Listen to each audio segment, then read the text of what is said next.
Hi, എൻ്റെ പേര് ഉഷ്ദാലി. ഞാൻ കോട്ടയത്തു നിന്നാണ് വരുന്നത്. ഞാൻ UG ഫറൂഖ് കോളേജിലായിരുന്നു ചെയ്തിട്ടുണ്ടായിരുന്നത് PSC സൈക്കോളജി. അത് കഴിഞ്ഞിട്ട് 2019-21 ബാച്ച് അലിഗഡ് മുസ്ലിം യൂണിവേഴ്സിറ്റിയിൽ നിന്ന് MA കഴിഞ്ഞു. അതിനുശേഷം 2023 ജൂൺ ബാച്ചിലോട്ടാണ് ഞാൻ ഐഫറിലോട്ട് ജോയിൻ ചെയ്തത്. PG ഫസ്റ്റ് സെമ്മിൽ പഠിക്കുന്ന സമയത്ത് തന്നെ 2019 ഞാൻ നെറ്റ് ക്വാളിഫൈഡ് ആയിരുന്നു. അതിനുശേഷം ഒരുപാട് അറ്റംപ്റ്റ്സ് നടത്തിയ ശേഷം സെൽഫ് സ്റ്റഡി എല്ലാം കഴിഞ്ഞതിന് ശേഷമാണ് 2023 ജൂൺ, അതായത് കഴിഞ്ഞ ബാച്ചിലോട്ട് ഞാൻ ഐഫറിൽ ജോയിൻ ചെയ്തത്. അതിനുശേഷം ഇപ്പോൾ 2023 ഡിസംബർ ബാച്ചിലാണ് ഞാനിപ്പോൾ JRF ക്വാളിഫൈഡ് ആയിട്ടുള്ളത്. ഞാൻ ഐഫറിനെ കുറിച്ച് അറിയുന്നത് എനിക്ക് അനിൽ സാറിന് നേരത്തെ പരിചയം ഉണ്ടായിരുന്നു. PG കോച്ചിങ്ങിന് ചെയ്തിരുന്ന സമയത്ത് അനിൽ സാറിൻ്റെ ഒരു ക്ലാസ് അറ്റൻഡ് ചെയ്തിട്ടുണ്ടായിരുന്നു. അങ്ങനെയാണ് അനിൽ സാറിന് പേഴ്സണലി നേരത്തെ പരിചയം ഉണ്ടായിരുന്നു. അങ്ങനെ ഒരു നെറ്റ് കോച്ചിങ് ആവശ്യം വരുന്ന സമയത്ത് എനിക്ക് എൻ്റെ മുമ്പിലുണ്ടായിരുന്ന ഏറ്റവും ആദ്യത്തെ ഓപ്ഷൻ എന്ന് പറയുന്നത് അനിൽ സാറിൻ്റെ കോച്ചിങ് തന്നെ ആയിരുന്നു. കാരണം എനിക്കറിയാം പേപ്പർ 1 സാർ എടുക്കുന്ന രീതി എനിക്ക് നേരത്തെ പരിചയമുള്ളത് കൊണ്ടും പിന്നെ ഒരുപാട് യൂട്യൂബ് ക്ലാസ്സിൽ സാറിൻ്റെ കണ്ടതുകൊണ്ടും ആണ്. അതിനുശേഷമാണ് ഞാൻ കഴിഞ്ഞ ബാച്ചിലോട്ട് ഐഫറിൽ ജോയിൻ ചെയ്യുന്നത്. ഞാൻ നെറ്റ് എക്സാം എന്നുള്ളൊരു സംഭവത്തെ പറ്റിയിട്ട് ആദ്യമായിട്ട് അറിയുന്നത് ഡിഗ്രിക്ക് പഠിക്കുന്ന സമയത്തായിരുന്നു. എനിക്ക് ചെറുപ്പം തൊട്ട് ടീച്ചറാകണം എന്നുള്ളൊരു ആഗ്രഹമൊന്നും ഇല്ലായിരുന്നു. ചെറുപ്പം തൊട്ട് എനിക്ക് കോമ്പറ്റേറ്റീവ് എക്സാംസ് എഴുതാൻ ഭയങ്കര താല്പര്യമായിരുന്നു. ഞാൻ 8ാം ക്ലാസ് തൊട്ടേ ഏത് കോമ്പറ്റേറ്റീവ് എക്സാംസ് കാണുന്ന സമയത്തും അവിടെ പോയിട്ട് എഴുതുക, അങ്ങനെയുള്ളൊരു എനിക്ക് ഭയങ്കര ഒരു താല്പര്യമുള്ള ആളായിരുന്നു.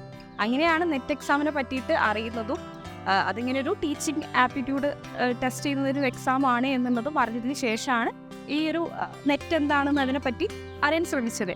അങ്ങനെ ഞാൻ PG ഫസ്റ്റ് സെം പഠിക്കുന്ന സമയത്ത് വെറുതെ ഒരു കൗതുകം, അങ്ങനെയായിരുന്നു ഞാൻ ഇതിന് വേണ്ടിയിട്ട് അപ്ലൈ ചെയ്തിട്ടായിരുന്നത്. അങ്ങനെ അത് അപ്ലൈ ചെയ്തു. അങ്ങനെ ജസ്റ്റ് കുറച്ച് ബേസിക്സും കാര്യങ്ങളെല്ലാം പഠിച്ചു തുടങ്ങി. അങ്ങനെ ഞാൻ ഫസ്റ്റ് അറ്റംപ്റ്റിൽ തന്നെ നെറ്റ് എനിക്ക് നേടിയെടുക്കാൻ പറ്റി. പിന്നീടാണ് എന്തുകൊണ്ട് JRF നോക്കിക്കൂടാ എന്നുള്ളൊരു സംഭവം തോന്നി തുടങ്ങിയത്. പക്ഷേ ആ സമയത്തൊക്കെ ഞാൻ ആദ്യം സെൽഫ് സ്റ്റഡി ആയിട്ട് ചെയ്തിട്ടുണ്ടായിരുന്നത്. അതിനുശേഷം ഒരു 1.5 കൊല്ലത്തോളം ഒരു കോളേജിൽ വർക്ക് ചെയ്ത ശേഷമാണ് എനിക്ക് രണ്ടും കൂടെ ഒരുമിച്ച് കൊണ്ട് പോകാൻ പറ്റാത്തൊരവസ്ഥ, സ്റ്റഡിയും കോച്ചിങ്ങും അതുപോലെ തന്നെ വർക്കും കൂടെ ഒരുമിച്ച് കൊണ്ട് പോകാൻ പറ്റാത്തൊരവസ്ഥ വന്നപ്പോഴാണ് ഞാനിങ്ങനെ റിസൈൻ ചെയ്തിട്ട് ഇങ്ങനെ ഒരു കോച്ചിങ്ങിന് ചേരാമെന്നുള്ളൊരു ഓപ്ഷനിലെത്തിയത്. അങ്ങനെ ആദ്യം JRFന് പഠിച്ചു തുടങ്ങിയ സമയത്ത് ഒരുപാട് ഭയങ്കര സെൽഫ് ഡൗട്ടായിരുന്നു. പൊതുവേ എനിക്ക് കുറച്ചൊരു സെൽഫ് എഫിക്കസിയിലൊക്കെ കുറച്ച് ഡൗട്ടുള്ള ആളായതുകൊണ്ട് തന്നെ എനിക്ക് ഭയങ്കര സെൽഫ് ഡൗട്ടായിരുന്നു. അങ്ങനെ ഞാൻ ഫസ്റ്റ് 2023 ജൂൺ ബാച്ചിന് ജോയിൻ ചെയ്യുന്ന സമയത്ത് എനിക്ക് ആകെ ഒരു 2 months പ്രിപ്പറേഷന് ടൈം ഉണ്ടായിരുന്നുള്ളൂ. അപ്പോൾ ആ സമയത്ത് മാക്സിമം പഠിക്കാൻ പറ്റുന്ന പോലെല്ലാം പഠിച്ചു. അങ്ങനെ അപ്രാവശ്യത്തെ എക്സാമിന് എനിക്ക് 4 മാർക്കിന്, അതായത് 2 ക്വസ്റ്റ്യൻ ശരിയായിരുന്നെങ്കിൽ JRF കിട്ടുമായിരുന്നു. അപ്പോൾ അത്രയും ക്ലോസ് ആയിട്ടുള്ള ഒരു അടുത്തെത്തിയപ്പോഴാണ് എനിക്ക് ഒന്നും കൂടെ പരിശ്രമിക്കാം, എന്തായാലും ഡിസംബറിലോട്ട് ഒന്നും കൂടെ പരിശ്രമിച്ചു കഴിഞ്ഞാൽ JRF കിട്ടും എന്നുള്ള ഒരു രീതിയിലെത്തിയത്. ആദ്യം തുടങ്ങുന്ന സമയത്ത് നെറ്റ് എക്സാമും JRFന് വേണ്ടിയിട്ടുള്ള പ്രിപ്പറേഷൻ തുടങ്ങുന്ന സമയത്ത് അത് എനിക്കൊരു വെറും ഒരു കോമ്പറ്റേറ്റീവ് എക്സാം എന്നുള്ള രീതിയിലായിരുന്നു. പക്ഷെ അതിന് വേണ്ടിയിട്ട് പഠിക്കാൻ തുടങ്ങിയ സമയത്ത് ഇതിനോടുള്ള ഒരു ഇഷ്ടവും അതുപോലെ തന്നെ നമ്മൾ ഐഫറിന് കിട്ടുന്ന ആ ഒരു സപ്പോർട്ടും, ഐഫറിലെ മെൻറ്റർ ആയിക്കോട്ടെ അതുപോലെ തന്നെ അനിൽ സാർ ആയിക്കോട്ടെ, അവരെല്ലാം തരുന്ന ആ ഒരു സപ്പോർട്ട് കാരണം എനിക്ക് ഈ ഒരു എക്സാമിനോടും ഈ ഒരു പഠനത്തിനോടുള്ള ഇഷ്ടം കൂടി. അങ്ങനെയാണ് JRF എന്നുള്ളൊരു സംഭവം ഒരു എന്താ പറയുക, ഒരു വലിയൊരു സ്വപ്നമായി മാറിയത്. ഞാൻ ആദ്യം ഫസ്റ്റ് ടൈം പഠിക്കുന്ന സമയത്ത് എനിക്ക് കുറച്ച് സമയം ഉണ്ടായിരുന്നുള്ളൂ. ഞാൻ വർക്ക് ചെയ്യുന്നുണ്ടായിരുന്നു. അപ്പോൾ ആ സമയത്ത് എനിക്ക് ഏകദേശം ഒരു ഡെയിലി എങ്ങനെ നോക്കുകയാണെങ്കിലും ഒരു 4-5 മണിക്കൂർ കൂടുതൽ എങ്ങനെയായാലും കിട്ടാൻ ചാൻസ് ഉണ്ടായിരുന്നു. അപ്പോൾ ആ സമയത്ത് പഠിച്ചിട്ടുണ്ടായിരുന്ന രീതി എന്ന് പറഞ്ഞാൽ കൂടുതൽ പ്രീവിയസ് ക്വസ്റ്റ്യൻസ് നോക്കുക, അതുപോലെ തന്നെ നമുക്ക് ഒരുപാട് റെക്കോർഡ് വീഡിയോസ് അവൈലബിൾ ആയിരുന്നു. അപ്പോൾ അത് നമുക്ക് കിട്ടുന്ന ഫ്രീ ടൈംസിലൊക്കെ കാണാം. അല്ലാതെ നോട്ട് പ്രിപ്പറേഷൻസോ കാര്യങ്ങളൊന്നും ഫസ്റ്റ് ടൈമിൽ എനിക്ക് ചെയ്യാൻ കഴിഞ്ഞിട്ടില്ലായിരുന്നു. ലൈവ് ക്ലാസ്സസും എല്ലാം റെക്കോർഡായി കിട്ടുന്നതുകൊണ്ട് തന്നെ നമ്മളെ സൗകര്യം പോലെ നമുക്കത് കാണാൻ പറ്റുന്നുണ്ടായിരുന്നു. പക്ഷെ ഞാൻ ഒരു സ്ലോ ലേണറാണ്. എനിക്ക് കുറച്ച് സമയം കൂടുതൽ വേണം.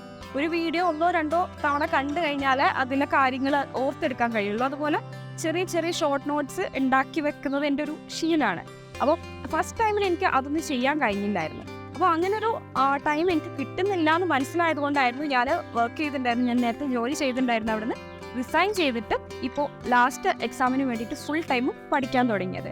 ഇപ്പോഴത്തെ ഒരു ഷെഡ്യൂൾ എന്ന് പറഞ്ഞു കഴിഞ്ഞാൽ രാവിലെ തൊട്ടിട്ട് ഫുൾ ടൈം, അതായത് 24/7 പഠിക്കാന്നുള്ള രീതിയിൽ. പക്ഷെ എങ്ങനെ പോയാലും കറക്റ്റായിട്ട് ഒരു ഷെഡ്യൂൾ ഉണ്ടാക്കിയിരുന്നു. എത്ര ദിവസം ഒരു 50 ക്വസ്റ്റ്യൻ എങ്കിലും, അതായത് ഒരു ക്വസ്റ്റ്യൻ പേപ്പർ 1 അതുപോലെ ഒരു 50 ക്വസ്റ്റ്യൻസ് പേപ്പർ 2 ചെയ്യുക എന്നുള്ള രീതിയിലായിരുന്നു സ്റ്റാർട്ട് ചെയ്തിട്ടുണ്ടായിരുന്നത്. പിന്നെ ചില സമയത്ത് നമുക്ക് ഒരു 50 ക്വസ്റ്റ്യൻ പോലും ചിലപ്പോൾ കംപ്ലീറ്റ് ആക്കാൻ പറ്റാത്ത സിറ്റുവേഷൻസ് എല്ലാം വന്നിട്ടുണ്ടായിരുന്നു. കാരണം അതിൻ്റെ കൂടെ തന്നെ നമുക്ക് റെക്കോർഡഡ് ക്ലാസ്സസ് കാണാനുണ്ട്, നോട്ട്സ് തയ്യാറാക്കാനുണ്ട്, അതുപോലെ തന്നെ ഡെയിലി ക്വസ്റ്റ്യൻസ് ചെയ്യാനുണ്ട്, അങ്ങനെ ഒരുപാട് കാര്യങ്ങൾ ചെയ്യാനുണ്ട്. അപ്പോൾ നമ്മൾ ഒരു ചെയ്യാൻ പറ്റുന്നില്ല എന്നുണ്ടെങ്കിൽ വേറൊരു ഷെഡ്യൂൾ, അപ്പോൾ അതിനനുസരിച്ച് റീഷെഡ്യൂൾ ചെയ്തിട്ട് ഒരു ഷെഡ്യൂൾ ഉണ്ടാക്കും, അങ്ങനെ പഠിക്കും. അങ്ങനെയായിരുന്നു ചെയ്തിട്ടുണ്ടായിരുന്നത്. അപ്പോൾ എൻ്റെ ഒരു എന്ന് വെച്ചാൽ കൂടുതൽ പ്രീവിയസ് ഇയർസ് ക്വസ്റ്റ്യൻസ് നോക്കുകയായിരുന്നു ചെയ്തിട്ടുണ്ടായത്.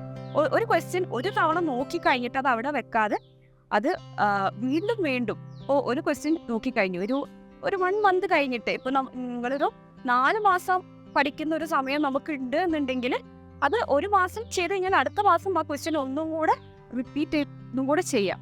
അങ്ങനെ ക്വസ്റ്റ്യൻ പേപ്പർ എല്ലാ ക്വസ്റ്റ്യൻ പേപ്പറും ഞാനൊരു മിനിമം ഒരു 3 തവണയെങ്കിലും എന്തായാലും ചെയ്തിട്ടുണ്ടാകും. അങ്ങനെ ആ രീതിയിലായിരുന്നു ഞാൻ പ്രിപ്പയർ ചെയ്തിട്ടുണ്ടായിരുന്നത്. എനിക്ക് എക്സാം പ്രിപ്പറേഷൻ്റെ ടൈമിൽ ബുദ്ധിമുട്ടെന്ന് പറയാനുള്ളത്, ഫസ്റ്റ് ടൈം എക്സാം അറ്റൻഡ് ചെയ്ത സമയത്തായിരുന്നു കുറച്ച് ബുദ്ധിമുട്ടുണ്ടായിരുന്നത്. ഈ ഒരു ടൈമിൻ്റെ ബുദ്ധിമുട്ടും കാര്യങ്ങളെല്ലാം അപ്പോഴാണ് ഉണ്ടായിരുന്നത്. ഇപ്പോൾ ഫാമിലീൻ്റെ ഭാഗത്തു നിന്ന് സപ്പോർട്ടാണെങ്കിലും വൈഫറിന് കിട്ടുന്ന സപ്പോർട്ടാണെങ്കിലും ഫോർച്ചുനേറ്റ്ലി എനിക്കെല്ലാം നല്ല സപ്പോർട്ടീവ് ആയിട്ടുള്ള എൻവയോൺമെൻ്റ് ആയിരുന്നു എനിക്ക് മൊത്തത്തിലുണ്ടായിരുന്നത്. പാർട്ട്ണർ ആണെങ്കിലും എൻ്റെ സ്വന്തം ഫാമിലി ആണെങ്കിലും ഒരു ബുദ്ധിമുട്ടും എനിക്കുണ്ടായിരുന്നില്ല. അപ്പോൾ ആ തരത്തിലുള്ള കാര്യങ്ങളൊന്നും എനിക്ക് ബുദ്ധിമുട്ടില്ലായിരുന്നു. പക്ഷെ നമ്മൾ ഒരു വലിയൊരു ത്രൂഔട്ടായിട്ടൊരു 6 month ജേണിയാണ്. ഈ സമയത്ത് ഒരുപാട് സമയത്ത് നമ്മളെ മോട്ടിവേഷൻ കുറയും, മോട്ടിവേഷൻ വല്ലാണ്ട് ഡൗൺ ആകും. പിന്നെ നമ്മളെ കൊണ്ട് പറ്റില്ല എന്ന് തോന്നിപ്പോകും. മോക്ക് ടെസ്റ്റൊക്കെ ചെയ്യുന്ന സമയത്ത് ഒരു സമയത്ത് ചിലപ്പോൾ നല്ല മാർക്ക് ഉണ്ടാവും, അടുത്ത തവണ ആ ഒരു കോൺഫിഡൻസിൽ ഇരിക്കുമ്പോഴായിരിക്കും വളരെ ലോ സ്കോർ ആയിരിക്കും വരിക. നമുക്ക് അറിയാവുന്ന കാര്യങ്ങൾ വരെ നമ്മൾ തെറ്റിക്കുന്ന കുറേ സമയങ്ങളുണ്ടാകും. ഈ സമയത്തൊക്കെ ഭയങ്കര മോട്ടിവേഷൻ വളരെ കുറയുന്ന സമയത്തൊക്കെ നമ്മൾ മെൻറ്ററുമായിട്ട് സംസാരിക്കും. അപ്പോൾ ഞങ്ങളെ മെൻറ്റർ ആയിട്ടുണ്ടായിരുന്നത്, സൈക്കോളജി മെൻറ്റർ ആയിട്ടുണ്ടായിരുന്നത് നബീൽ സാറായിരുന്നു. അപ്പോൾ നബീൽ സാറിൻ്റെ അടുത്തൊക്കെ പറയുന്ന സമയത്ത് സാർ ഒരുപാട് ഹെൽപ്പ് ചെയ്തിട്ടുണ്ടായിരുന്നു. അപ്പോൾ എനിക്ക് കഴിഞ്ഞ പ്രാവശ്യം 4 മാർക്കിനാണ് മിസ്സായത്, അടുത്തെത്തിയിരുന്നു, കൊണ്ട് പറ്റും എന്ന് ഇടയ്ക്കിടയ്ക്ക് പറഞ്ഞ് മോട്ടിവേറ്റ് ചെയ്തിട്ടുണ്ടായിരുന്ന നമ്മളെ മെൻറ്ററും അതുപോലെ തന്നെ ഫാമിലി. അതുപോലെ തന്നെ എനിക്ക് വളരെ ഒരു സെൽഫ് കോൺഫിഡൻസ് കുറച്ച് കുറവുള്ള ഒരാളായിരുന്നു. അതുപോലെ സെൽഫ് എഫിക്കസിക്ക് വളരെ കുറവുള്ള ഒരാളാണ്. അപ്പോൾ ആ സമയത്ത് എനിക്ക് ആക്ച്വലി വേണ്ടിയിരുന്നത് പുറത്ത് പുഷ് ചെയ്യാനുള്ള ഒരാളായിരുന്നു. അത് ഐഫറിൻ്റെ ഭാഗത്തുനിന്നാണെങ്കിലും എൻ്റെ ഫാമിലിൻ്റെ ഭാഗത്തുനിന്നാണെങ്കിലും എനിക്ക് നല്ലോണം സപ്പോർട്ട് കിട്ടിയിട്ടുണ്ടായിരുന്നു. പിന്നീടുള്ളൊരു പ്രശ്നം എന്ന് വെച്ചാൽ എക്സാം എഴുതുന്ന സമയത്തുള്ളതാണ്. അപ്പോൾ ഞാൻ കഴിഞ്ഞ ജൂണിൽ എക്സാം എഴുതുന്ന സമയത്ത് എക്സാം വളരെ ഈസി ആയ പോലെയായിരുന്നു എനിക്ക് ഫീൽ ചെയ്തിട്ടായിരുന്നു. ആ ഒരു അവിടുത്തെ എൻവയോൺമെൻറ്റും നമ്മളെ പേപ്പർ 1 ക്വസ്റ്റ്യൻസും എല്ലാം വളരെ ഈസി ആയിരുന്നു. പൊതുവേ എൻ്റെ ഒരു സ്ട്രോങ് ഏരിയ ആയിട്ട് എനിക്ക് തോന്നുന്നത് ഡാറ്റയും അതുപോലെ തന്നെ ലോജിക്കൽ റീസണിങ് എല്ലായിരുന്നു. അതൊക്കെ നമ്മൾ അനീസ് സാറിൻ്റെ ക്ലാസ് കാരണം ഭയങ്കര കോൺഫിഡൻ്റ് ആയിരുന്നു. ഓൾറെഡി എനിക്ക് ഈ മാത്തമാറ്റിക് റീസണിങ് അങ്ങനത്തെ കാര്യങ്ങളായിരുന്നു കുറച്ചുകൂടെ പേപ്പർ 2 ഇൻട്രസ്റ്റ് ആയിട്ടുണ്ടായിരുന്നത്. അങ്ങനെ പേപ്പർ 1 ഞാനെല്ലാം സെറ്റാണ് എന്ന് വിചാരിച്ച് അത്യാവശ്യം നന്നായി പഠിച്ചിട്ടായിരുന്നു ഡിസംബർ എക്സാം എഴുതിയിട്ടുണ്ടായിരുന്നത്. പക്ഷെ നേരെ ഓപ്പോസിറ്റ് ആയിരുന്നു ഡിസംബർ എക്സാമിന് സംഭവിച്ചിട്ടുണ്ടായിരുന്നത്. ഡിസംബർ എക്സാം എന്ന് വെച്ചാൽ ഞങ്ങൾക്ക് പേപ്പർ 1 കമ്പാരിറ്റീവ്ലി പുതിയ ക്വസ്റ്റ്യൻസ് ആയിരുന്നു. ജൂണിലുണ്ടായിരുന്ന പോലത്തെ ക്വസ്റ്റ്യൻസ് ഒന്നുമല്ല, വളരെ ഡിഫറെൻ്റ് ആയിട്ടുള്ള ഭയങ്കര ടൈം കൺസ്യൂം ചെയ്യുന്ന ഒരു ക്വസ്റ്റ്യൻ പാറ്റേൺ ആയിരുന്നു. അതുപോലെ തന്നെ സ്ക്രീൻ വിസിബിലിറ്റിയും ഇത്തവണത്തെ എക്സാമിനുണ്ടായിരുന്ന സ്ക്രീൻ വിസിബിലിറ്റി ഒക്കെ ഭയങ്കര ബുദ്ധിമുട്ടായിരുന്നു. അപ്പോൾ എക്സാം എഴുതിയ സമയത്ത് എനിക്ക് ജൂണിൽ ഉണ്ടായിരുന്ന ആ ഒരു കോൺഫിഡൻസ് പോലും ഡിസംബറിൽ ഉണ്ടായിരുന്നില്ല. എനിക്ക് കിട്ടുമോ എന്നുള്ള കാര്യത്തിന് ഭയങ്കര ഡൗട്ടായിരുന്നു. ഒരുപാട് ആക്ച്വലി എക്സാം എഴുതി എക്സാം ഹാളിൽ നിന്ന് ഇറങ്ങി പോകുന്ന സമയത്ത് ഞാൻ ഒരുപാട് കരഞ്ഞിട്ടുണ്ട്. എൻ്റെ എക്സാം ഹാളിൽ നിന്ന് ഇറങ്ങുന്ന സമയത്ത് ഉമ്മാനും എൻ്റെ പാർട്ട്ണറെല്ലാം വിളിച്ചിട്ട് കുറേ കരഞ്ഞു. കാരണം കഴിഞ്ഞ തവണ എനിക്ക് കിട്ടും എന്നുള്ളൊരു കോൺഫിഡൻസ് ഉണ്ടായിരുന്നു എക്സാം ഹാളിൽ എഴുതുന്ന സമയത്ത്. പക്ഷെ കിട്ടിയില്ല. ഇത്തവണ ഞാൻ എക്സാം എഴുതിയപ്പോഴേ കിട്ടില്ല എന്ന് ഉറപ്പിച്ചിട്ടായിരുന്നു പുറത്തിറങ്ങിയിട്ടുണ്ടായിരുന്നത്. പക്ഷെ ആൻസർ കീ വന്ന സമയത്ത് എന്തോ കുറച്ച് ഒരു പോസിറ്റീവായിട്ട് തോന്നി. കുറച്ച് ആൻസർ കീ ചെയ്ത സമയത്ത് എനിക്ക് കിട്ടിയ സ്കോർ തന്നെയായിരുന്നു ആൻസർ കീയിൽ കിട്ടിയിട്ടുണ്ടായിരുന്നത്. പിന്നെയും കട്ട് ഓഫ് കൂടുമോ എന്നുള്ളൊരു ഭയങ്കര ഡൗട്ട് ഉണ്ടായിരുന്നു. പക്ഷെ എന്തോ ഭാഗ്യം കൊണ്ട് ഇപ്രാവശ്യം JRF ക്വാളിഫൈ ചെയ്യാൻ വേണ്ടിയിട്ട് പറ്റി. അപ്പോൾ നമ്മൾ വിചാരിക്കുന്ന പോലെ ആവില്ല എക്സാം. ചിലപ്പോൾ നമുക്ക് ഭയങ്കര ഈസി ആയിട്ടായിരിക്കും തോന്നുക, പക്ഷെ ആ സമയത്ത് ചിലപ്പോൾ നമുക്ക് സ്കോർ ചെയ്യാൻ പറ്റണം എന്നില്ല. അതുപോലെ തന്നെ നമുക്ക് ഭയങ്കര ടഫാണെന്ന് തോന്നുന്ന സമയത്ത് ചിലപ്പോൾ നമുക്ക് സ്കോർ ചെയ്യാൻ പറ്റും. അപ്പോൾ എനിക്ക് പറയാനുള്ളത് എന്താണെന്ന് വെച്ചാൽ, നമ്മൾ പഠിക്കുന്ന സമയത്ത് നമ്മൾ പഠിക്കുന്ന കാര്യങ്ങൾ വളരെ കൃത്യമായിട്ട് പഠിക്കാൻ വേണ്ടിയിട്ട് ശ്രമിക്കുക. ഒരുപാട് പുതിയ കാര്യങ്ങൾ ഒരുപാട് തേടി പിടിച്ച് പഠിക്കുന്നതിനേക്കാളും നല്ലത് പഠിച്ച കാര്യങ്ങൾ തറോ ആയിട്ട് വീണ്ടും വീണ്ടും റിപ്പീറ്റ് ചെയ്ത് പഠിക്കുക എന്നുള്ളതാണ് എനിക്ക് തോന്നിയിട്ടുള്ളത്. പേപ്പർ 1 നോക്കുകയാണെങ്കിൽ കുറച്ച് ചാലഞ്ചിങ് ആയിട്ട് തോന്നിയിട്ടുണ്ടായിരുന്നത് ഹയർ എഡ്യൂക്കേഷനും എൻവയോൺമെൻറ്റും അതുപോലെ ഫാക്ച്വലായിട്ട് വരുന്ന കുറച്ച് പാർട്ടായിരുന്നു. അതുപോലെ തന്നെ പേപ്പർ 2ൻ്റെ കേസിൽ എടുക്കുകയാണെങ്കിലും നമുക്ക് എമേർജിങ് ഏരിയാസും എമർജൻസ് ഓഫ് സൈക്കോളജി എന്ന് പറഞ്ഞ ആ 2 പോർഷൻസ് ഉണ്ട്. വളരെ വാസ്റ്റായിട്ട് എവിടെ നിന്നിട്ടും ക്വസ്റ്റ്യൻ വരാൻ ചാൻസ് ഉള്ള ഫാക്ച്വൽ ആയിട്ടുള്ള കുറച്ച് ടോപ്പിക്സ് ഉണ്ട്. അതാണ് പൊതുവെ ടഫായിട്ട് വന്നിട്ടുണ്ടായിരുന്നത്. അത് ഞാൻ കഴിഞ്ഞ ജൂണത്തെ എക്സാം എഴുതിയ സമയത്ത് തന്നെ കറക്റ്റ് ഒരു ഐഡിയ, എനിക്ക് പിക്ചർ കറക്റ്റ് എന്താണ് ടഫ്, എന്താണ് എൻ്റെ വീക്ക് ഏരിയ എന്നുള്ളത് എനിക്ക് മനസ്സിലാക്കാൻ പറ്റി. അപ്പോൾ അതിനനുസരിച്ച് ഈ ഒരു എക്സാമിന്, ഡിസംബറത്തെ എക്സാമിന് ഈ പാർട്ട് കുറച്ചും കൂടെ കൂടുതൽ സമയം നോക്കാൻ വേണ്ടിയിട്ടും, അതുപോലെ തന്നെ കൂടുതൽ ഡൗട്ടൊക്കെ ഉണ്ടാകുന്ന സമയത്ത് ഇപ്പോൾ നമ്മൾ മെൻറ്ററിൻ്റെ അടുത്തൊക്കെ ആണെങ്കിൽ എപ്പോൾ വേണമെങ്കിലും ഡൗട്ട് ചോദിച്ചു കഴിഞ്ഞാലും നമുക്ക് പറഞ്ഞു തരുമായിരുന്നു. അപ്പോൾ എനിക്ക് ഏറ്റവും പേപ്പർ 2ൻ്റെ കേസിൽ കുറച്ച് ഭയങ്കര ടഫായിട്ട് തോന്നിയിട്ടുണ്ടായിരുന്നത് ഈ കുറച്ച് പാർട്സ് ആയിരുന്നു, എമർജൻസും എമേർജിങ് ഏരിയാസും. പേപ്പർ 1ൻ്റെ കേസിൽ നോക്കുകയാണെങ്കിൽ എൻവയോൺമെൻറ്റും ഹയർ എഡ്യൂക്കേഷനും, ഇതെല്ലാം നമ്മൾ എത്ര നോക്കിക്കഴിഞ്ഞാലും നമ്മൾ എവിടെ എത്തില്ല, പുതിയ പുതിയ ക്വസ്റ്റ്യൻസ് വീണ്ടും വന്നുകൊണ്ടേയിരിക്കും. പക്ഷെ അങ്ങനത്തെ കേസിലൊക്കെ നമുക്ക് ചെയ്യാനുള്ളതെന്ന് വെച്ചാൽ പ്രീവിയസ് ഇയർ ക്വസ്റ്റ്യൻസ് ചെയ്തുകൊണ്ടേയിരിക്കാം ഇത്തരം പാർട്ടിലൊക്കെ. അതായിരുന്നു ഞാൻ ചെയ്തിട്ടുണ്ടായിരുന്നത്. ഇതായിരുന്നു എൻ്റെ വീക്ക് ഏരിയാസ്.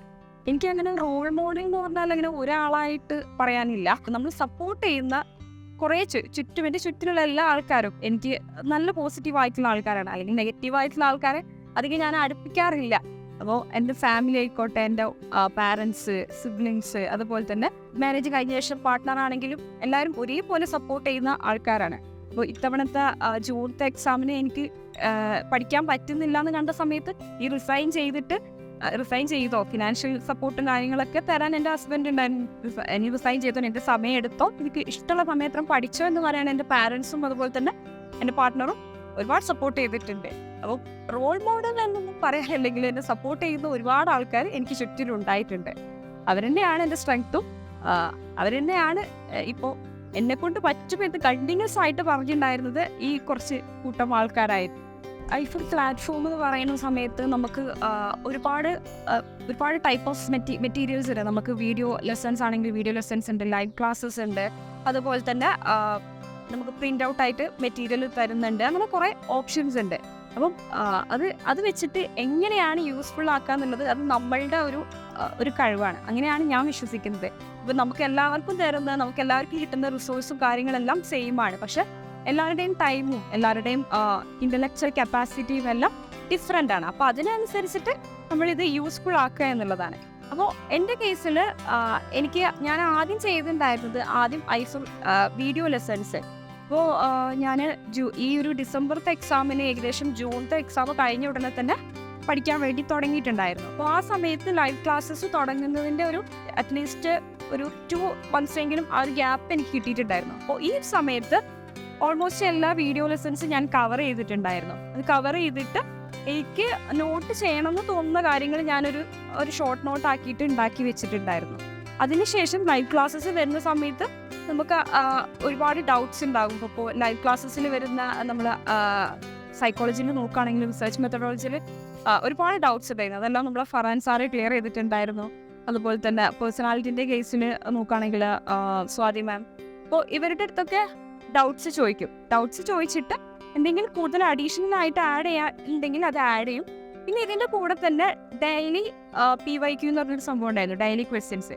അപ്പോൾ ഡെയിലി പ്രാക്ടീസ് ക്വസ്റ്റ്യൻസ് ചെയ്യുന്ന സമയത്തും ഒരുപാട് ഐഡിയാസ് കിട്ടും. ഇപ്പോൾ ഒരാഴ്ച ഒരു 10 സെറ്റ് ഓഫ് ക്വസ്റ്റ്യൻസ് ഓരോ ടോപ്പിക്കും ഇങ്ങനെ കണ്ടിന്യൂസ് ആയിട്ട് നമുക്ക് എക്സാം വരെ കിട്ടിയിട്ടുണ്ടായിരുന്നു. അപ്പോൾ ഇതിൽ നിന്ന് നമുക്ക് കുറേ കാര്യങ്ങൾ ആഡ് ചെയ്യും. നമ്മളെ വീക്ക് ഏരിയാസ് നമുക്ക് മനസ്സിലാക്കാൻ പറ്റും.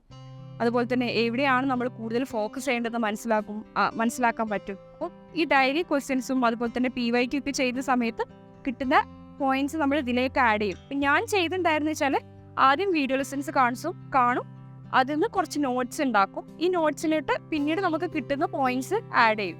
അതുപോലെ തന്നെ പാരലി ആയിട്ട് നമ്മൾ PYQ ചെയ്യും, പ്രീവിയസ് ഇയർ ക്വസ്റ്റ്യൻ പേപ്പർ ചെയ്യും. ചെയ്ത സമയത്ത് നമുക്ക് ഡൗട്ടുള്ള അല്ലെങ്കിൽ നമുക്ക് അറിയാത്ത ക്വസ്റ്റ്യൻസ് ഉണ്ടെങ്കിൽ അതൊന്ന് ഇയറും വെച്ചിട്ട് നോട്ട് ചെയ്ത് വെക്കും. അങ്ങനെ PYQ ഒരു നോട്ട് ഉണ്ടായിരുന്നു എനിക്ക്, അതുപോലെ തന്നെ പേപ്പർ 1 ഒരു നോട്ട്, പേപ്പർ 2 നോട്ട്, അങ്ങനെ ഒരു 3 ബുക്കായിരുന്നു ഞാൻ ചെയ്തിട്ടുണ്ടായിരുന്നത്. എന്നിട്ട് ഈ PYQൻ്റെ ഓരോ ക്വസ്റ്റ്യൻസ്, അറിയാത്ത ക്വസ്റ്റ്യൻസ് ഇങ്ങനെ എഴുതി വെക്കും, ഒന്ന് നോട്ട് ചെയ്ത് വെക്കും. ഏതാണ് ക്വസ്റ്റ്യൻ നമ്പറും ആ ഒരു ഓപ്ഷനും അത് എഴുതി വെക്കും. അങ്ങനെയായിരുന്നു ഞാൻ പഠിച്ചിട്ടുണ്ടായിരുന്നത്. അപ്പം നമ്മൾ ഐഫർ പ്രൊവൈഡ് ചെയ്യുന്ന മെറ്റീരിയൽ എന്ന് വെച്ചാൽ വീഡിയോ ലെസൺസിലും അതുപോലെ തന്നെ ലൈവ് ക്ലാസ്സസിലും അത് കഴിഞ്ഞിട്ട് നമുക്ക് കിട്ടുന്ന ഒരു PDF മെറ്റീരിയൽ ഉണ്ട്. ഇതിലെല്ലാം എല്ലാ കണ്ടന്റും ഡിഫറെൻ്റ് ആണ്. അപ്പം നമുക്ക് കുറേ കാര്യങ്ങൾ ഈ 3 മെറ്റീരിയൽസും തന്നെ നമുക്ക് കിട്ടും. പിന്നെ നമുക്ക് ആഡ് ചെയ്യാനുള്ള കാര്യങ്ങൾ നമ്മളിങ്ങനെ PYQ ചെയ്യുന്ന സമയത്ത് അതിൻ്റെ കൂടെ ഇങ്ങനെ ആഡ് ചെയ്യാൻ വേണ്ടിയിട്ട് പറ്റും. അങ്ങനെയായിരുന്നു എൻ്റെ ഒരു പ്രിപ്പറേഷൻ രീതി എന്ന് പറഞ്ഞാൽ. ആപ്പിനസ് ഓഫീസേഴ്സ് ഇടയ്ക്കിടയ്ക്ക് അവർ നമ്മൾ ഓക്കെ ആണോ, നമ്മൾ പ്രിപ്പറേഷൻ എവിടെ എത്തി, എന്തൊക്കെയായി, നിങ്ങൾക്ക് എന്തെങ്കിലും ബുദ്ധിമുട്ടുണ്ടോ എന്നൊക്കെ ചോദിച്ചിട്ട് ഇടയ്ക്കിടയ്ക്ക് വിളിക്കും. ചില സമയത്ത് നമ്മൾ ഭയങ്കര ഡൗൺ ആയിരിക്കുന്ന സമയത്ത് ഈ ഫോൺ കോള് ചില സമയത്ത് ഭയങ്കര ഹാപ്പി ആയിരിക്കും. ഈ ഒരു ഐഫറിൻ്റെ ഒരു പ്രത്യേകത എന്ന് പറഞ്ഞാൽ നമുക്കൊരു കമ്മ്യൂണിറ്റി കിട്ടണം, കുറച്ചൊരു ഗ്രൂപ്പ് ഓഫ് ആൾക്കാർ, ഒരുപാട് ഇന്ത്യയിൽ പല സ്ഥലത്ത് നിൽക്കുന്ന ഒരേ ലക്ഷ്യത്തിന് വേണ്ടിയിട്ട് പ്രിപ്പയർ ചെയ്യുന്ന കുറേ ആൾക്കാർ, പരസ്പരം കാണേ മിണ്ടേ ഒരു പരിചയമില്ലാത്ത കുറേ ആൾക്കാർ, അവരുടെ ഒരു കമ്മ്യൂണിറ്റിയാണ് ഐഫറിന് എനിക്ക് കിട്ടിയ ഏറ്റവും വലിയൊരു ബെനിഫിറ്റ് എന്ന് പറഞ്ഞാൽ. അപ്പോൾ നമുക്ക് എന്ത് ഡൗട്ട് ഉണ്ടാവുന്ന സമയത്ത് ഇവരുടെ അടുത്ത് ചോദിക്കും. അപ്പോൾ ഇവരുടെ അടുത്ത് നമ്മൾ ചോദിക്കുമ്പോൾ കാര്യങ്ങളൊക്കെ ചെയ്യും. പക്ഷെ നമുക്ക് ചില സമയത്ത് ഇമോഷണൽ സപ്പോർട്ട് ആവശ്യമുണ്ടാവുന്ന ഒരു സമയമുണ്ട്. ഈ സമയത്തൊക്കെ ആയിരിക്കും ചിലപ്പോൾ നമ്മൾ ഹാപ്പിനെസ് ഓഫീസേഴ്സ് വിളിക്കുന്നത്. അപ്പോൾ ഭയങ്കര സന്തോഷമായിരിക്കും. ചിലപ്പോൾ അവരുടെ അടുത്ത് എന്തെങ്കിലും ബുദ്ധിമുട്ടുണ്ട് എന്ന് പറയാറുണ്ട്. അല്ലെങ്കിൽ ഓക്കെയാണ്, അവർ വിളിക്കുമ്പോൾ ഒരു നമ്മളെ കൂടെ ആരൊക്കെ ഉണ്ട് എന്നുള്ളൊരു തോന്നൽ ഭയങ്കരമായിട്ട് ഫീൽ ചെയ്തിട്ടുണ്ട്. എനിക്ക് പറയാനുള്ളത് എന്താണെന്ന് വെച്ചാൽ എല്ലാവർക്കും കിട്ടുന്ന മെറ്റീരിയൽ ഇപ്പം നിങ്ങൾ ഐഫറിൽ ജോയിൻ ചെയ്യുകയാണെന്നുണ്ടെങ്കിലും അല്ലെങ്കിലും എല്ലാവർക്കും കിട്ടുന്ന റിസോഴ്സസും കാര്യങ്ങളൊക്കെ ഏകദേശം സെയിം ആയിട്ട് തന്നെയാണ് വരിക. പക്ഷെ അത് എങ്ങനെ യൂസ് ചെയ്യുന്നത്, നിങ്ങളുടെ ടൈം, നിങ്ങളുടെ എൻവയോൺമെൻറ്റ്, ഇതെല്ലാം വെച്ചിട്ട് ഇപ്പോൾ ഐഫറിലാണ് നിങ്ങൾ ജോയിൻ ചെയ്യുന്നുണ്ടെങ്കിൽ ഐഫറിൽ നിന്ന് നമുക്ക് കറക്റ്റ് ആയിട്ടുള്ളൊരു സ്കെഡ്യൂളും കാര്യങ്ങളെല്ലാം കിട്ടും. എന്നിരുന്നാലും നിങ്ങളുടേതായിട്ടുള്ള രീതിയിൽ ഒരു ടൈം ടേബിൾ, ഒരു സ്കെഡ്യൂൾ നിങ്ങൾ ഉണ്ടാക്കണം. അല്ലെങ്കിൽ വേറൊരാൾ പറയുന്നത് കേട്ടിട്ട് അതുപോലെ പഠിക്കുക, ആ രീതിക്ക് മാറ്റിയിട്ട് എന്താണ് നിങ്ങളുടെ സ്ട്രോങ് ഏരിയ, ഏത് രീതിയിൽ പഠിച്ചാലാണ് നിങ്ങൾക്ക് പഠിക്കാൻ പറ്റുക എന്നുള്ള ആ ഒരു കറക്റ്റ് ആയിട്ടുള്ള ഒരു ഐഡിയ ഉണ്ടാക്കണം. അത് ചിലപ്പോൾ ഫസ്റ്റ് അറ്റംപ്റ്റിന് കിട്ടിക്കൊള്ളണമെന്നൊന്നുമില്ല. ആ ഒരു ഐഡിയ ഫസ്റ്റ് അറ്റംപ്റ്റ് ഒരു ട്രൈ ആയിരിക്കും, അപ്പോൾ കിട്ടണം എന്നില്ല. പക്ഷെ അത് കിട്ടുന്ന ഫസ്റ്റ് അറ്റംപ്റ്റിൽ നിങ്ങൾക്ക് എഴുതാൻ റിസൾട്ട് കിട്ടിയില്ല എന്നുണ്ടെങ്കിൽ അതിൽ വരുന്ന പോരായ്മകൾ മനസ്സിലാക്കിയിട്ട് അല്ലെങ്കിൽ സങ്കടപ്പെട്ടിരിക്കാതെ മുന്നോട്ട് പോവുക. അതിൽ നിന്ന് കറക്റ്റ് എന്താണ് ഐഡിയ, എനിക്ക് പറയാനുള്ളത് നിങ്ങൾ കറക്റ്റായിട്ടൊരു സ്കെഡ്യൂൾ ഉണ്ടാക്കുക എന്നുള്ളതാണ് പറയാനുള്ളത്. കറക്റ്റ് ടൈം ടേബിൾ സെറ്റ് ചെയ്തിട്ട് എങ്ങനെ പഠിക്കണം. ഇപ്പോൾ 2 മാസമാണെങ്കിലും 1 മാസമാണെങ്കിലും 6 മാസം നിങ്ങൾക്ക് സമയം ഉണ്ടെങ്കിലും ആ സമയം എങ്ങനെ കറക്റ്റായിട്ട് യൂസ്ഫുൾ ആക്കുക എന്നുള്ള രീതിയിൽ ഒരു ടൈം ടേബിൾ സെറ്റ് ചെയ്തിട്ട് പഠിക്കുക. എക്സാം എഴുതുന്ന സമയത്ത് അല്ലെങ്കിൽ എക്സാം എഴുതുന്നതിന് തൊട്ട് മുമ്പ് എല്ലാവർക്കും ഭയങ്കര സ്ട്രെസ്ഫുൾ ആയിട്ടുള്ള ഒരു സമയം തന്നെയാണ്. നമ്മൾ എത്ര ആങ്സൈറ്റി ഇല്ലാത്ത ആൾക്കാരാണെങ്കിലും നമുക്ക് ചെറിയൊരു തരത്തിലുള്ള ആങ്സൈറ്റി ഉണ്ടാകും. അപ്പോൾ ഇത്തവണത്തെ എക്സാമിന് ഞാൻ നേരത്തെ പറഞ്ഞ പോലെ ഭയങ്കര സ്ക്രീനിൻ്റെ വിസിബിലിറ്റി ഒക്കെ മൊത്തത്തിൽ മാറി. അപ്പോൾ എന്നെ സംബന്ധിച്ചിടത്തോളം ഫസ്റ്റ് ക്വസ്റ്റ്യൻ കണ്ടപ്പോൾ തന്നെ എൻ്റെ കോൺഫിഡൻസ് മൊത്തം ഡ്രെയിൻ ഔട്ടായി, ഫുള്ള് ഭയങ്കര ടെൻഷനായി. പിന്നീടുള്ള എല്ലാ ക്വസ്റ്റ്യനും ആ ഒരു ബുദ്ധിമുട്ട് നല്ലോണം ഫീൽ ചെയ്തിട്ടുണ്ടായിരുന്നു. അപ്പോൾ നമ്മൾ എങ്ങനെയാകും എന്നുള്ളത് നമുക്കൊന്നും എക്സ്പെക്ട് ചെയ്യാൻ പറ്റില്ല. അപ്പോൾ അതിനൊരു പ്രിപ്പറേഷൻ, ഒരു മെൻ്റൽ പ്രിപ്പറേഷൻ ആദ്യം വേണം. ചിലപ്പോൾ കഴിഞ്ഞ പ്രാവശ്യം ഈസി ആയിരുന്നു, ഇപ്രാവശ്യം ഈസി ആണെന്ന് നമുക്ക് ഒരിക്കലും പറയാൻ പറ്റില്ല. അപ്പോൾ ആ രീതിയിലൊരു എല്ലാം റെഡി ആയിട്ട് എന്ത് നേരിടാനും റെഡി ആയിട്ട് വേണം എക്സാം ഹാളിലോട്ട് പോവാൻ. പിന്നെ എന്നെ സംബന്ധിച്ചിടത്തോളം എനിക്ക് പൊതുവെ ടെൻഷൻ, എക്സാം ആങ്സൈറ്റി എന്ന് പറഞ്ഞാൽ എക്സാം എഴുതുന്നതിൻ്റെ കുറച്ച് ആ ഒരു ഹാളിൽ കയറുന്നതിൻ്റെ ആ ഒരു കുറച്ച് തൊട്ട് മുമ്പ് മാത്രം ഉണ്ടാകുന്ന ഒരാളാണ്. അത് ചിലപ്പോൾ എക്സാം ഹാളിൽ കയറിക്കഴിഞ്ഞാൽ അത് ആ ഒരു നമ്മൾ ക്വസ്റ്റ്യൻസ് കാര്യങ്ങൾ കാണുമ്പോൾ പിന്നെ അതിനുമായിരിക്കും ഫുൾ ഫോക്കസ്. അപ്പോൾ അതിനെപ്പറ്റി പിന്നെ ഒരു ഓർമ്മയുണ്ടാവില്ല. പക്ഷേ ഇത്തവണ അങ്ങനെയല്ലായിരുന്നു. ഫസ്റ്റ് ക്വസ്റ്റ്യൻ കണ്ട സമയത്ത് തന്നെ എൻ്റെ എല്ലാ കോൺഫിഡൻസും പോയി. പിന്നീടുള്ള എല്ലാ ക്വസ്റ്റ്യനും അത് ബാധിച്ചു. പിന്നെ എനിക്ക് കൂടുതൽ വായിക്കാനോ ഒന്നും മനസ്സിലാക്കാനോ ഒന്നിനും കഴിയുന്നില്ലായിരുന്നു. അപ്പോൾ നമ്മൾ എക്സാം പ്രിപ്പറേഷൻ്റെ സമയത്ത് നമുക്ക് ആങ്സൈറ്റി കാര്യങ്ങളൊക്കെ ഉണ്ടാകുന്ന സമയത്ത് നമുക്ക് ഐഫറിൽ നമുക്ക് ഒരുപാട് ജസീദ് സാറ് അങ്ങനെ ഒരുപാട് പേരുണ്ട് നമ്മളെ ഹെൽപ്പ് ചെയ്യാനും സപ്പോർട്ട് ചെയ്യാനും, ആപ്പിനസ് ഓഫീസേഴ്സ് ആണെങ്കിലൊക്കെ സപ്പോർട്ട് ചെയ്യാനുണ്ട്. പക്ഷേ നമ്മൾ എക്സാം ഹാളിൽ കയറുന്ന സമയത്ത് അതെല്ലാം നമ്മൾ തന്നെയാണ് കൺട്രോൾ ചെയ്യേണ്ടത്. അപ്പോൾ നമ്മൾ അത്രയും ഒരു 6 മാസം അല്ലെങ്കിൽ 4-5 മാസത്തിൽ നമ്മളുടെ ഒരു പ്രിപ്പറേഷനാണ് എന്നുള്ള ആ ഒരു ബോധ്യം കറക്റ്റായിട്ട് എത്ര ആങ്ഷ്യസ് ആണ് സമയത്ത് ആ ഒരു ബോധ്യം നമ്മളെ ഉള്ളിലുണ്ടാകും. അതുണ്ടാവുന്ന സമയത്ത് നമുക്കത് ഓവർകം ചെയ്യാൻ വേണ്ടിയിട്ട് പറ്റും. ഇനി അതല്ലാതെ ആങ്ഷ്യസ് ആയിട്ടുള്ള ആൾക്കാരാണെന്നുണ്ടെങ്കിൽ ആദ്യം തന്നെ അതിന് എന്തൊക്കെ പ്രതിവിധിയാണ് ചെയ്യാന്നുള്ളത് നമ്മൾ ഐഫറിലെ ഫാക്കൽറ്റീസിൻ്റെ അടുത്തും അവരുടെ അടുത്തൊക്കെ ചോദിച്ചിട്ട് അതിനെ പറ്റിയിട്ട് കറക്റ്റ് ഒരു ധാരണ ഉണ്ടാക്കുക. അപ്പോൾ എന്ത് വേണമെങ്കിലും സംഭവിക്കാം. ചിലപ്പോൾ എക്സാം ടഫായിരിക്കാം, ചിലപ്പോൾ എക്സാം ഈസി ആയിരിക്കും, ചിലപ്പോൾ നമ്മൾ ഫസ്റ്റ് ക്വസ്റ്റ്യൻ കാണുമ്പോൾ തന്നെ നമ്മൾ കോൺഫിഡൻസ് മുഴുവൻ പോകാം, ചിലപ്പോൾ നമുക്ക് ഭയങ്കര കോൺഫിഡൻസ് കൂടുന്ന തരത്തിലുള്ള ക്വസ്റ്റ്യൻസ് ആയിരിക്കും. എന്ത് വേണമെങ്കിലും സംഭവിക്കാം. അപ്പോൾ ഇതെല്ലാം ഒരു മെൻ്റൽ പ്രിപ്പറേഷനുമായിട്ടാണ് എക്സാം ഹോളിൽ നമ്മൾ കയറേണ്ടത്. അപ്പോൾ എല്ലാ ആൾക്കാർക്കും ഒരുപോലെ ആവില്ല. ആങ്സൈറ്റി ഓവർകം ചെയ്യാൻ വേണ്ടിയിട്ട് പ്രിപ്പറേഷൻസ് കാര്യങ്ങളൊക്കെ ചെയ്തിട്ടുണ്ടെന്നുണ്ടെങ്കിലും ആ ഒരു സമയത്ത് നമുക്ക് ആങ്സൈറ്റി വരും. അപ്പോൾ അതൊക്കെ മനസ്സിലാക്കിയിട്ട് ഇതെല്ലാം ഇതിൻ്റെ ഒരു ഭാഗമാണ്. നമ്മൾ പഠിക്കുന്ന സമയത്ത് നമ്മൾ എന്തെങ്കിലും ഒരു കാര്യം നേടണം എന്ന് നമ്മൾ ആത്മാർത്ഥമായിട്ട് ആഗ്രഹിക്കുന്ന സമയത്ത്, നമ്മളതിനു വേണ്ടി പരിശ്രമിക്കുന്ന സമയത്ത് അതിൻ്റെ ഒരു സൈഡിൽ കൂടെ ഇതിൻ്റെ ആങ്സൈറ്റിയും കൂടെ വരും. ഇത് രണ്ടും ഒരുമിച്ച് വരുന്ന ഒരു കാര്യങ്ങളാണ്. അത് ഒന്നിന് കൂടുതൽ വെയിറ്റേജ് കൊടുക്കുക എന്നുള്ളതാണ് നമുക്ക് ചെയ്യാനുള്ളത്. ഇത്തവണത്തെ റിസൾട്ട് എന്ന് പറഞ്ഞത് ഭയങ്കര ചരിത്രപരമായിട്ടുള്ള സംഭവമായിരുന്നു. 17-ാം തീയതി ഡിസംബറല്ല, ജനുവരി 17-ന് റിസൾട്ട് വരും എന്ന് പറഞ്ഞ് ജനുവരി 17 മൊത്തം രാവിലെ തൊട്ട് വൈകുന്നേരം വരെ നമ്മൾ വെയിറ്റ് ചെയ്തു. ജനുവരി 18-നും ഫുള്ള് വെയിറ്റ് ചെയ്തു.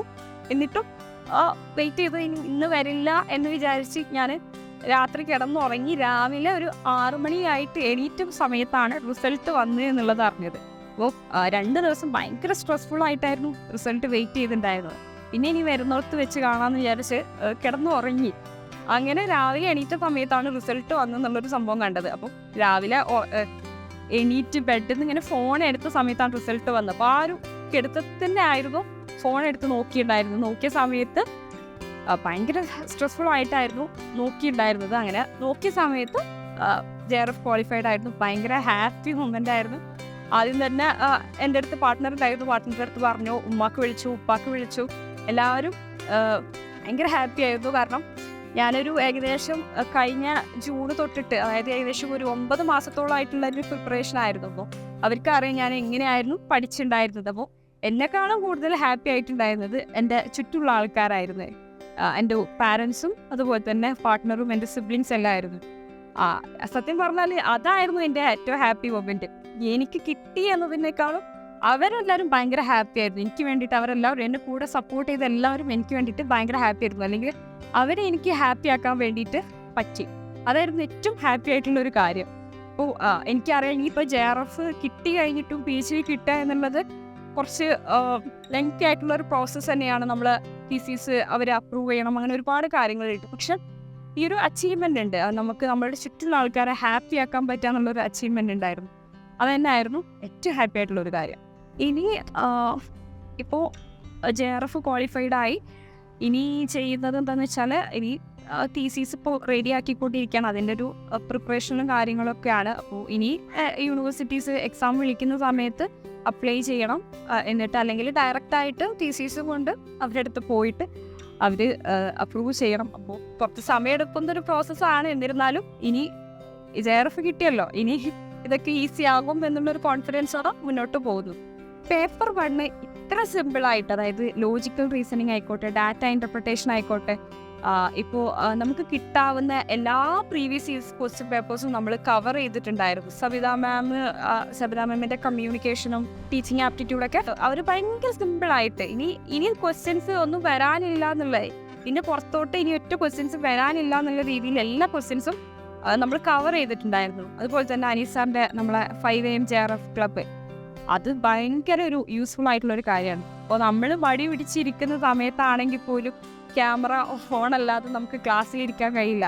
അപ്പോൾ എങ്ങനെയായാലും നമ്മൾ രാവിലെ ചിലപ്പോൾ രാത്രി നല്ല ലേറ്റായിട്ടായിരിക്കും കിടക്കുക. ഏകദേശം ഒരു 1 മണി 2 മണിക്ക് വരെ നമ്മൾ പഠിച്ചിട്ടായിരിക്കും കിടന്നുറങ്ങുന്നുണ്ടാവുക. എന്നാലും 5 മണിക്ക് ക്ലാസ് ഉള്ളത് കൊണ്ട് ഈ ഒരു ക്ലാസ് ഒരുപാട് പേരുണ്ട്, എല്ലാവരും ഭയങ്കര ആക്റ്റീവായിട്ട് ഇരിക്കുന്നത് കാണുമ്പോൾ നമ്മളും ഭയങ്കര ആക്റ്റീവായിട്ട് ഈ ഒരു JRF ക്ലബിൽ ജോയിൻ ചെയ്യാൻ പറ്റും. ഇപ്പോൾ ഒരു ക്വസ്റ്റ്യൻ തന്നെ ISR ആണെങ്കിൽ രാവിലെ പഠിപ്പിച്ച കാര്യം തന്നെ രാത്രി പിന്നെ ലൈവ് ക്ലാസ്സിലും നമ്മൾ ഇതേ കാര്യം തന്നെ പഠിച്ച് വീണ്ടും വീണ്ടും കുറേ തവണ പഠിച്ചിട്ട് തറവാക്കി തന്നിട്ടുണ്ട്. ലോജിക്കൽ റീസണിങ്ങും ഡാറ്റ ഇൻ്റർപ്രിട്ടേഷൻ്റെ കേസ് എടുക്കുകയാണെങ്കിൽ ഏറ്റവും കൂടുതൽ റിപ്പീറ്റ് ചെയ്തിട്ടുള്ളത് ഈ കുറച്ച് കാര്യങ്ങളായിരുന്നു.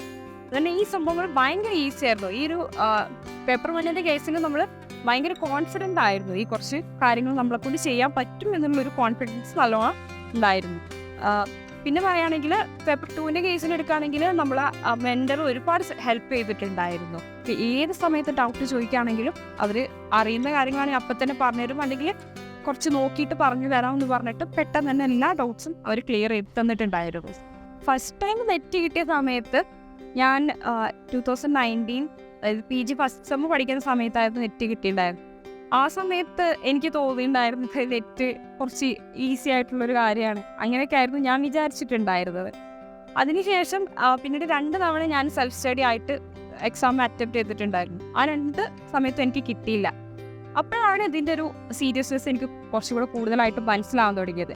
അതിൻ്റെ ശേഷമാണ് പിന്നെയും ഒരുപാട് സമയം വെറുതെ ഇരുന്ന് വായിക്കും പഠിക്കുകയൊക്കെ ഉണ്ടായിരുന്നു. പക്ഷേ ഇതിന് വേണ്ടിയിട്ട് ഒരു കംപ്ലീറ്റ് പ്രിപ്പറേഷൻ എന്നുള്ള രീതിയിൽ ചെയ്തിട്ടില്ലായിരുന്നു. അങ്ങനെ 2023 ജൂണിന് വേണ്ടി പഠിക്കാൻ തുടങ്ങുന്ന സമയത്താണ് എനിക്ക് ചെയ്യാൻ പറ്റും, JRF എനിക്കും കിട്ടും. ഇതിന് മുമ്പൊക്കെ ഞാൻ ചിന്തിച്ചിട്ടുണ്ടായിരുന്നത് എത്ര ആൾക്കാരെങ്കിലും 1% ആൾക്കാർക്കല്ലേ JRF കിട്ടുന്നുള്ളൂ, അപ്പോൾ ഈ 1%-ലൊന്നും ഞാൻ വരില്ല എന്നുള്ളൊരു ചിന്തയായിരുന്നു എനിക്കുണ്ടായിരുന്നത്. പക്ഷേ ജൂണത്തെ എക്സാമിന് ഏകദേശം JRFൻ്റെ അടുത്ത് ഇങ്ങനെ എത്തിയ സമയത്താണ് എങ്ങനെയായാലും എനിക്കും ചെയ്യാൻ പറ്റും എന്നുള്ളൊരു കോൺഫിഡൻസ് വരാൻ തുടങ്ങിയത്. അങ്ങനെയാണ് കൂടുതൽ അതിനു വേണ്ടി ശ്രമിക്കാൻ തുടങ്ങിയത്. പക്ഷെ ഇത്തവണ പഠിച്ചു തുടങ്ങുന്ന സമയത്ത് ആദ്യം നല്ല കോൺഫിഡൻസ് ആയിരുന്നു. അതിനുശേഷം ഒരു 6 മാസത്തിൻ്റെ ഇടയ്ക്ക് ഭയങ്കര ഡൗൺ ആയ സമയം ഉണ്ടായിരുന്നു. ഒരു ഒക്ടോബർ നവംബർ ആ സമയത്തൊക്കെ ചെയ്യാൻ പറ്റില്ല, ഇതെല്ലാം കൂടെ കംപ്ലീറ്റ് ആക്കാൻ പറ്റില്ല എന്നൊക്കെയുള്ളൊരു ഭയങ്കര ടെൻഷനൊക്കെ ഉണ്ടായിരുന്നു. ആ സമയത്തൊക്കെ ഇടയ്ക്ക് ഹാപ്പിനെസ് ഓഫീസേഴ്സിനും മെൻറ്ററിനൊക്കെ മെസ്സേജ് അയക്കുമ്പോൾ അവരൊക്കെ നന്നായിട്ട് സപ്പോർട്ട് ചെയ്യും.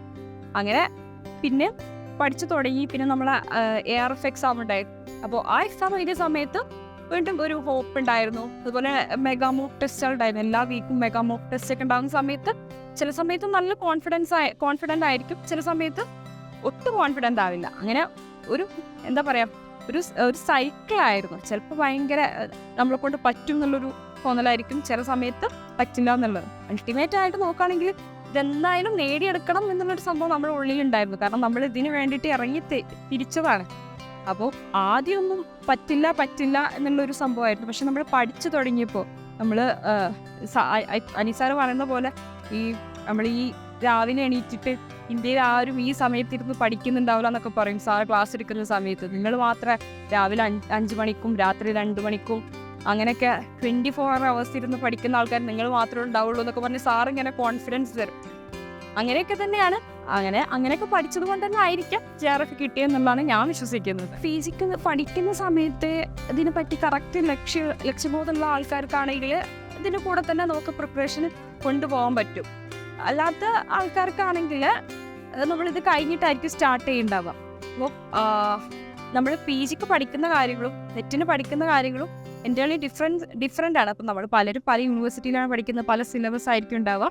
പക്ഷേ അതുപോലെ തന്നെ പേപ്പർ 1 കേസ് എടുക്കുകയാണെങ്കിൽ നമ്മൾ ഒരിക്കലും പഠിക്കാത്ത ആൾക്കാരാണ്. ഇപ്പം നമ്മൾ സൈക്കോളജി ഒക്കെ എടുക്കുന്ന ആൾക്കാർ ആണെങ്കിൽ ഹ്യൂമാനിറ്റീസ് ഫീൽഡിൽ നിന്നൊക്കെ വരുന്ന ആൾക്കാരായിരിക്കും. അവർക്കൊന്നും മാത്സുമായിട്ടോ ഉള്ള ബന്ധത്തിൽ സ്കൂൾ കാലഘട്ടത്തെ അതെല്ലാം കഴിഞ്ഞതായിരിക്കും. അപ്പോൾ അവർക്കൊക്കെ ഭയങ്കര ബുദ്ധിമുട്ടായിരിക്കും. അപ്പം ഇതിനെ പറ്റിയിട്ട് നെറ്റാണ് നമ്മളുടെ ലക്ഷ്യം, അല്ലെങ്കിൽ എനിക്ക് JRF വേണം, അല്ലെങ്കിൽ PhD ചെയ്യണം, അല്ലെങ്കിൽ എനിക്ക് ടീച്ചർ ആവണം എന്നുള്ള ആ ഒരു സംഭവം നേരത്തെ ഉണ്ടെങ്കിൽ അത് നേരത്തെ തന്നെ അതിന് വേണ്ടിയിട്ടുള്ള സ്റ്റെപ്സ് എടുക്കുന്നതാണ് ഏറ്റവും നല്ലത്.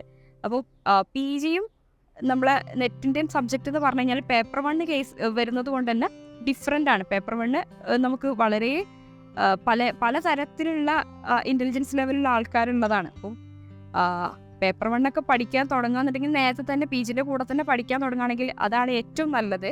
അതല്ലാന്നുണ്ടെങ്കിൽ നമുക്ക് ഇതുപോലെ തന്നെ കുറച്ച് സമയം എടുത്തിട്ടാണെങ്കിലും പഠിക്കാം. IFR പറ്റിയിട്ട് ആരെങ്കിലും എൻ്റെ അടുത്ത് ചോദിക്കാന്നുണ്ടെങ്കിൽ ഞാൻ 100% ഫുൾ മനസ്സോടെ ഞാൻ സപ്പോർട്ട് ചെയ്യും. കാരണം ഞാൻ പറഞ്ഞ പോലെ എൻ്റെ ജേർണിയിൽ തുടങ്ങുന്ന സമയത്ത് എനിക്ക് അനീസാർ എന്താണ്, അനീസാർ എങ്ങനെയാണ് എന്നുള്ള കറക്റ്റുള്ള ഒരു ബോധം കൊണ്ട് തന്നെയാണ് ഞാൻ ഐഫറിൽ ജോയിൻ ചെയ്തിട്ടുണ്ടായിരുന്നത്. അനീസാറിനെ പോലെ തന്നെ ഐഫറിൻ്റെ മൊത്തം ടീംസും സാറിന് അതേപോലെ മോട്ടിവേറ്റഡ് ആയിട്ട് ഫുൾ ടൈം ക്ലാസ് എടുത്ത് നമുക്ക് വേണ്ട സമയത്ത് വേണ്ട നമ്മൾ ആവശ്യപ്പെടുന്ന ക്ലാസ്സുകൾ എടുത്ത് തരുന്ന കുറച്ച് ഗ്രൂപ്പ് ഓഫ് ആൾക്കാരുള്ള ഒരു കമ്മ്യൂണിറ്റിയാണ് ഐഫർ.